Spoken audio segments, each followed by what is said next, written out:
What's up, everyone? It's Michael Fight, and welcome to my review of the Game of Thrones season finale, The Winds of Winter.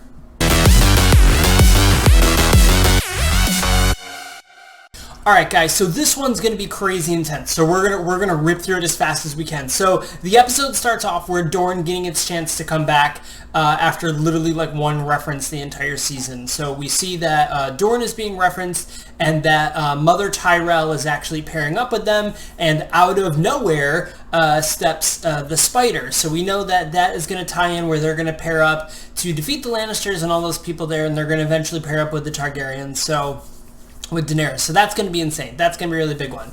The trial of Cersei Lannister. Let's just get right into that. Because first off, right off the bat, Sir Loras Tyrell admits to sleeping with dudes and, you know, all sorts of shenanigans, and they carve the shit into his face, and he's like, oh, I'm just going to be a monk for the rest of my time. But Cersei Lannister's like, yeah, yo, fuck that shit. Instead, you know what I'm saying?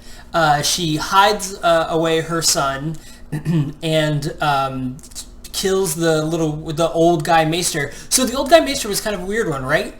Because several times throughout the series, they like show him being young and stuff like that, and then they never really brought that up again, and then all of a sudden he just gets fucking stabbed by a bunch of little kids. Really kind of weird, right? The mad scientist kind of lured him in to the basement, and a bunch of little kids came and stabbed him, and then they'll never know about him actually being able to talk, walk, and like, you know, bang chicks.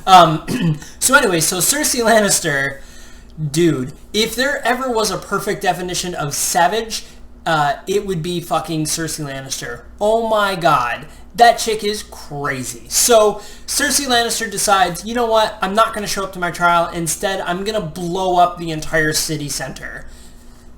What? Yes, so she has all that dragon fire, that wildfire or whatever they called it, that shit that's underneath the whole city. She lines the hole underneath it and sets it on fire and blows the whole shit up. So now it's only her and her son left, which after finding out everything that happened and finding out that his wife, the Tyrell lady, who I love, played by Natalie Dormer, really, really cool.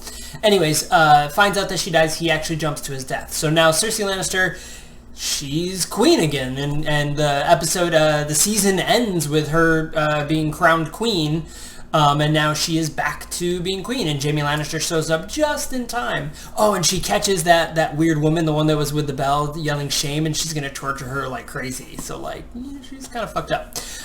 So kind of a little weird story, but Sir Davos finally brings up the fact that the Red Woman is the one who sent the little dragon-faced girl to burn alive, and Jon Snow banishes her to the south. So I'm sure we're going to see her pop up and probably end up meeting up with Daenerys or someone like that, who, you know, who knows what's going to happen there, but that's probably going to happen. And then, so Walder Frey, we see Walder Frey, and, you know, Jaime Lannister makes the joke of like, who are you? You're not a warrior, you've never really fought, like, what good are you to me?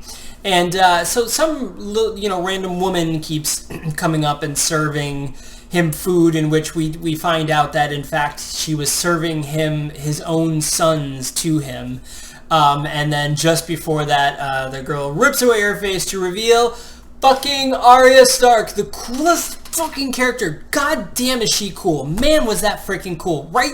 She rips it off and says, I want you to know it's a Stark smiling down at you, and blah.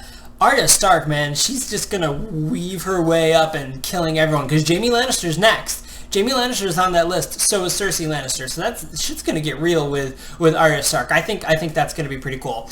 And aside from all the coolness, one little tidbit that was kind of dropped in there, and I think it was very subtle, and Brandon Stark kind of, or Bran Stark kind of is realizing it, is that we discover that Jon Snow is in fact the son of Lyanna Stark and the Mad King Targaryen. So in fact, Jon Snow is half Stark and half Targaryen.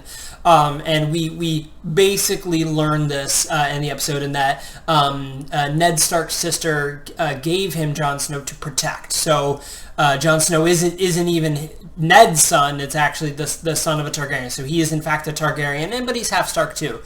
And then, of course, we see the hall of epic speeches by dudes, and Lady Mormont was there. She's fucking cool as shit. And Lady Mormont was there, and she's like, you guys are all a bunch of cowards. I'm like a 10-year-old girl, and I have more balls than all of you.